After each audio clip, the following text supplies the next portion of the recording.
Subscriber का बहुत बहुत धन्यवाद करता हूँ जिन्होंने मेरे चैनल को सब्सक्राइब किया और मेरे हौसले को बढ़ाया।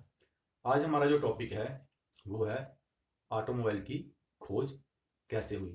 ये बहुत सी ही इंटरेस्टिंग विषय है, क्योंकि जब भी हम रोड के ऊपर गाड़ियाँ देखते हैं तो हमारे दिमाग में एक प्रश्न आता है कि ये गाड़ियाँ कब बनी होंगी, या पहली गाड़ी बनी होगी वो देखने में कैसी होगी, और अगर उसके बाद गाड़ियाँ जो आज हम देख रहे हैं इनकी इम्प्रूवमेंट कैसे हुई, कैसे इनका विकास हुआ, जो हमें बहुत ही ज़्यादा इंटरेस्ट लगता है और हमें जो है सिर्फ सोचने पे मजबूर कर देता है कि जो पहले गाड़ियाँ थी वो कैसी थी।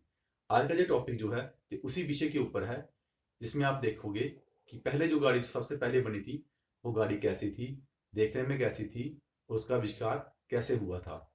और ऐसे ही जो है सारा विकास अभी तक जो गाड़ियां बनी हैं वहां तक की पूरी डिटेल जो है इस टॉपिक में आपको मिलेगी।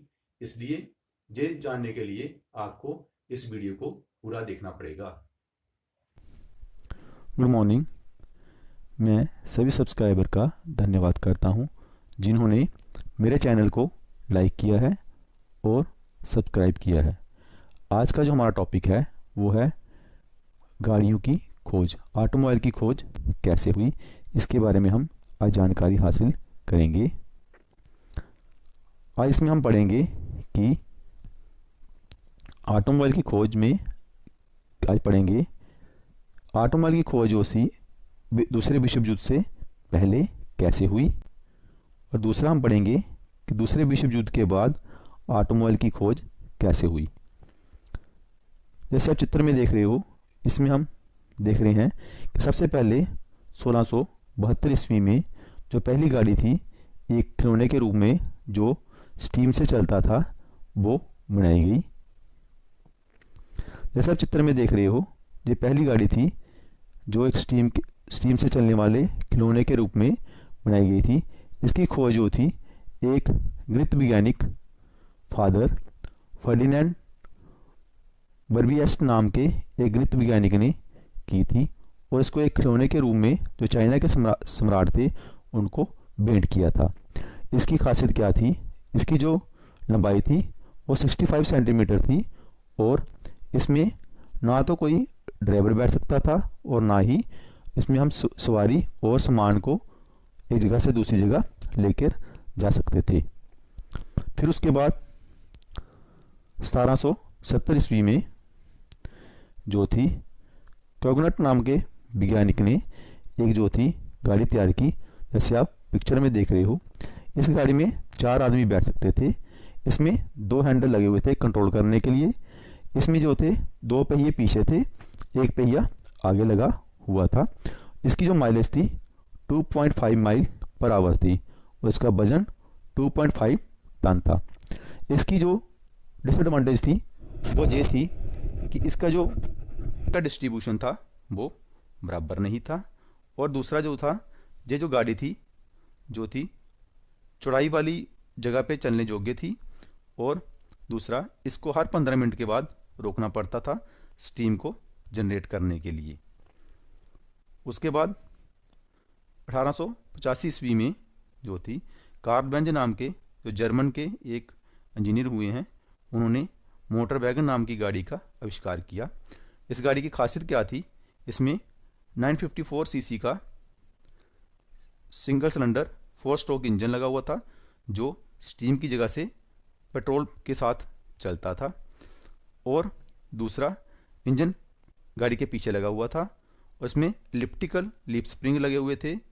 इसमें स्पोक्स जो हैं उसके पहिए का प्रयोग किया गया, और रबड़ के सॉलिड टायर का प्रयोग किया गया।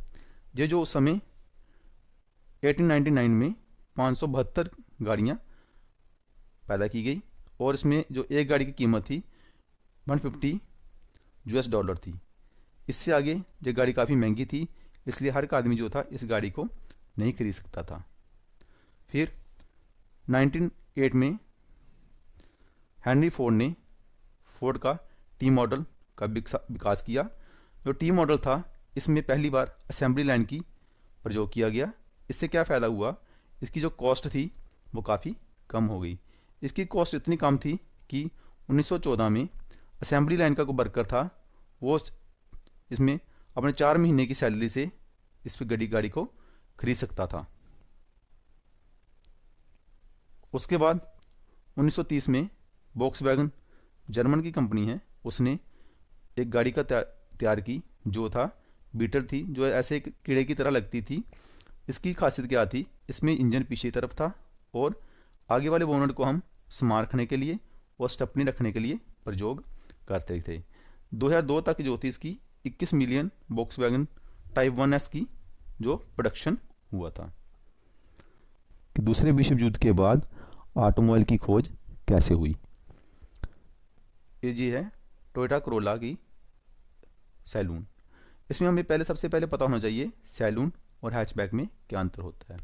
सैलून में क्या होता है, इसमें जो सामान रखने के लिए जो डिग्गी होती है वो गाड़ी से बाहर अटैच की गई होती है, और हैचबैक में ये वाला पोर्शन ही होता है, डिग्गी गाड़ी के अंदर ही हम सामान रखते हैं। जैसे मारुति 800, टाटा इंडिका जो हैचबैक हैं, और स्विफ्ट डिज़ायर जो है वो सैलून और उसको नोचबैक भी कहते हैं। उसके बाद रेंज रोवर ने 1970 ईस्वी में जो थी लग्जरी एक्सयूवी। एक्सयूवी क्या होता है, एक्सयूवी होती है स्पोर्ट्स यूटिलिटी व्हीकल। जो गाड़ी होती है इसका ग्राउंड क्लियरेंस काफ़ी ज़्यादा होता है, उसको हम रफ रोड में भी यूज़ कर सकते हैं।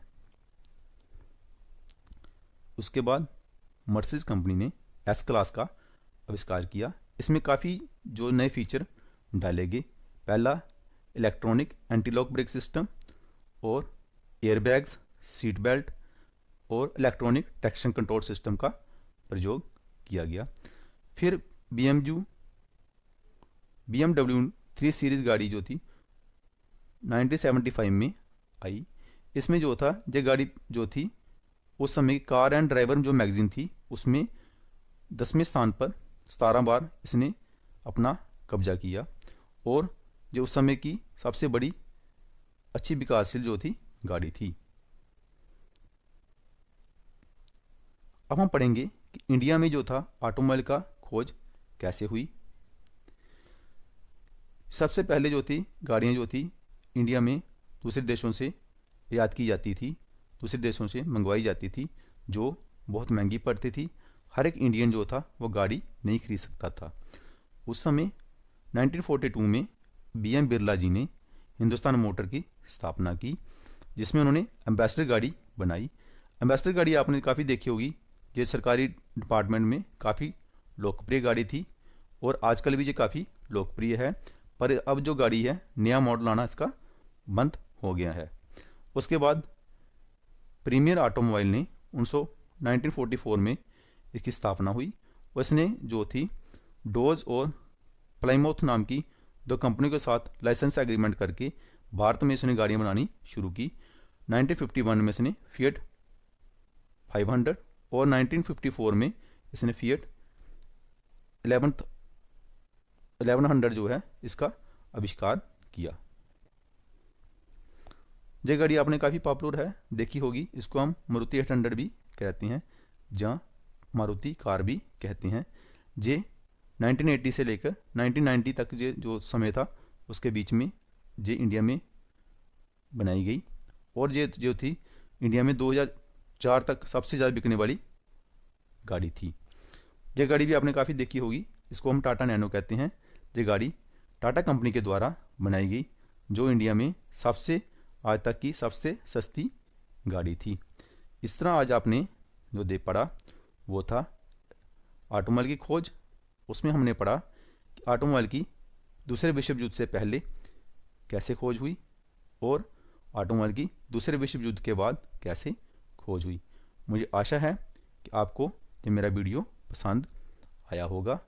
अगर आपका कोई सुझाव है इस वीडियो को और कैसे इम्प्रूव किया जा सकता है, वो भी आप मेरे साथ शेयर कर सकते हो।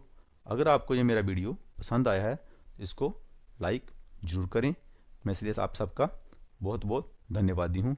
Thank you very much.